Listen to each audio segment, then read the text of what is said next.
Hey guys, DVSGames here. Welcome to another video. Today we're going to be doing Interserver guild battle. We're up against a Japanese guild from a Japanese server. So I don't know how to pronounce names. I don't want to try to butcher them. Anyway, I'm just going to show you the teams that I played up against these guys. And maybe you can see the thought process behind it as we go through. So round number one. We got a Bastet, Fenyang, and a Kaki. I think that they went wrong. They should have put Fenyang as the lead. It would have been a little bit more damage with the Kaki and the Fenyang. But here we basically got something that's going to tank the Kaki. We got something that's going to tank the Fenyang in the tractor. The tractor can't be defense broken. And we brought in our Harmonia to basically draw the fire from the Bastet. She can give us some additional healing, put up some immunity when we need it. So I figured that would be okay. Kaki's obviously the biggest threat, so we got to get rid of him first. Then after that, we can take care of the Bastet. There's not a whole lot of damage here, so long as our Fenyang doesn't get defense broken.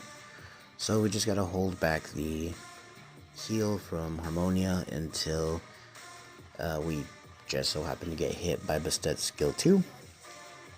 The rest of this match doesn't happen though. We're able to get a good sleep and then a defense break, which leads to Tractor killing Bastet, and that's great. After this, it's simply targeting down the Fenyang and attacking him until he dies. Now, the only problem with this team is you don't want to put it on auto, because then Tractor uses Provoke, which does nothing for you. Here, we use our Tiana to go ahead and cut in, strip off buffs.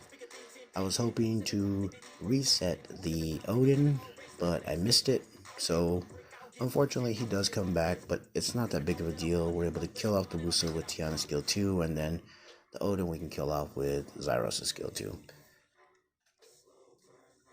Going in here, more Suiki and Diana. I figured, okay, they got 2 water threats, we'll bring in all wind. I thought that the Wind Monkey King would be good. He'll be able to counterattack whenever one of the 2 AoEs go off.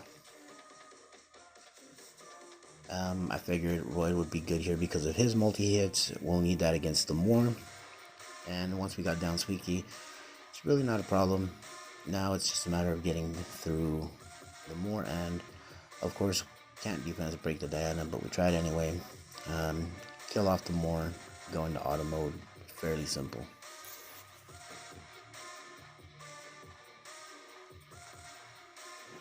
This one, I was kind of curious about what to put in here. I wasn't exactly sure what I wanted. I brought in the Shizuka, which was a bad idea with the Juno being there. I just thought it'd be funny to put bombs back on them. Unfortunately, I used Delphoy to try to Oblivion the Juno, and because obviously Wind on Fire, not a good matchup, didn't work out the way I wanted it to. But with AoEs that come through here, it did easily allow my Skogul to get his rock back up, which as you can see here, kills 1 time. I've already thrown 2 rocks up. We killed off the Rad. Now Juno dies to her bomb. Throw up another rock, and that's gonna, or I'm sorry, Sierra died to her own bomb. Throw up another rock. That's gonna kill the Juno. This defense I thought would be rather simple. It never even occurred to me that the Jubel would be on revenge. So that early defense break was a bad thing. I was hoping that someone else was able to get a defense break on him to kind of draw fire, but obviously it didn't work. So Jubel goes down Suiki goes down rather quickly thanks to Jubel. Aside from that, I don't think this was a horrible team. I think it was just, I picked badly into it. As you can see, the Chow went down real quick. Put my phone on auto. I just went to go grab something to drink, and I think maybe a couple of Reese's candies or something. But I was in the kitchen for about 30 seconds or so, maybe a minute. I came on back to my phone toward the end of it, and I was like, oh wow. So Camilla stood a little bit of a chance for him. As I'm watching it back, I realized there's not a lot of crit rate on this team. Obviously the Fire Striker is not going to do too much damage against the Camilla because of fire. When he's got an attack buff on, he does quite a bit.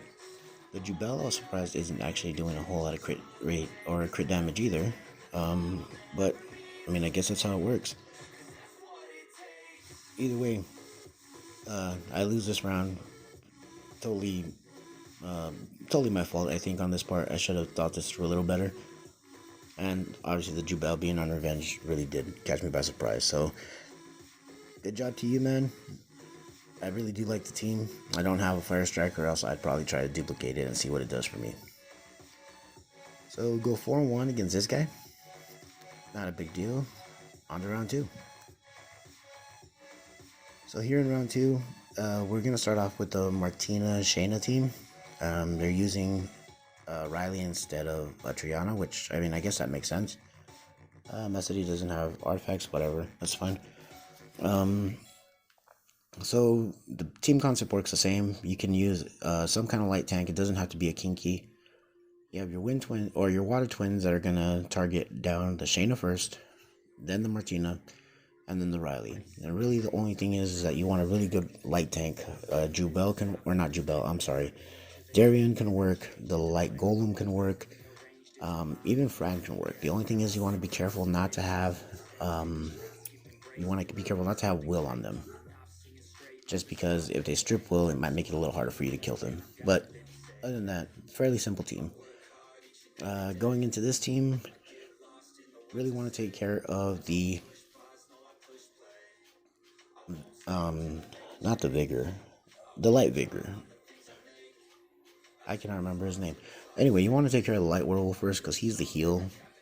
After that, you want to focus on the Leica because Leica, it can 1v1 anyone in your team.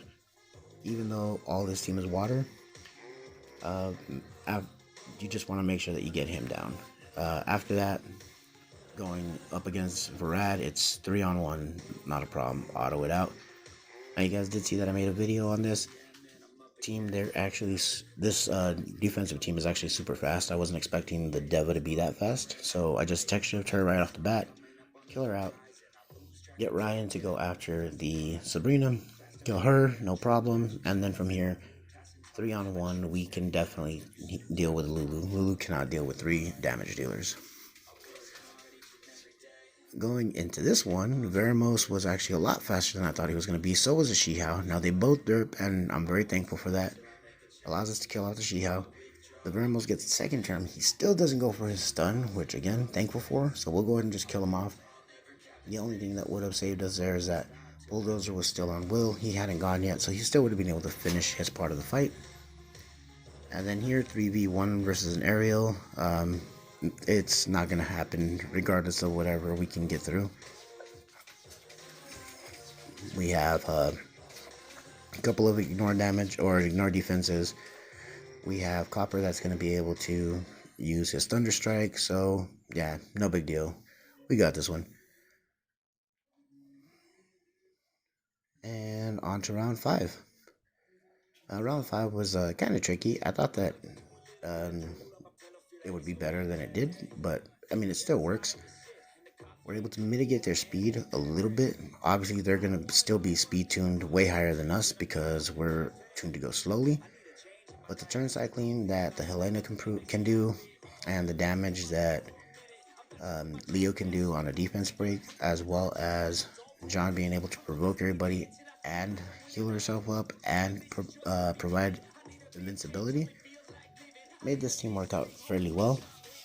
Even though she procced out of her invincibility, I was able to get a kill and get more turn cycling in, control the team long enough for me to be able to get the win. So, I mean, yeah, team worked out well. Went 5-0 against the second opponent. Really thoughtful teams, though. I thought it was cool. Just wanted to say thank you guys. I appreciate the battle. Take care. See you in the next one, guys. Laters.